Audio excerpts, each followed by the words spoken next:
Hola robóticos, ¿qué tal estáis? Espero que vosotros y vuestras familias estéis todos bien en este periodo de confinamiento.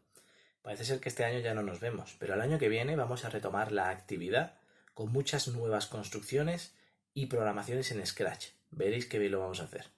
Os recuerdo que en la página web de Niño Educa tenemos 3 videojuegos con videotutoriales para hacer en este periodo de confinamiento y todos relacionados con el coronavirus. Os invito a que los hagáis, los compartáis con la comunidad, lo compartáis conmigo y podamos ver qué trabajo hemos realizado. Valeria, Miquel, es una pena que no hayamos podido terminar el Giro Boy, pero de todas formas el año que viene podemos continuar haciéndolo, podemos crear nuevos modelos. Tenemos un montón de modelos diferentes para poder desarrollar. Ya veréis. Víctor, Iván, habéis hecho un gran trabajo. Vuestra competitividad sana y divertida ha hecho que la actividad haya fluido mucho mejor. De verdad, enhorabuena.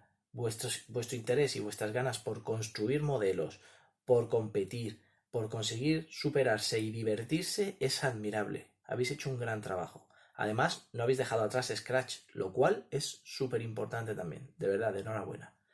Unai, Didac, vosotros también habéis hecho un gran trabajo en vuestra construcción con la grúa, que ha sido alucinante, todos los cambios que le habéis hecho, y en Scratch.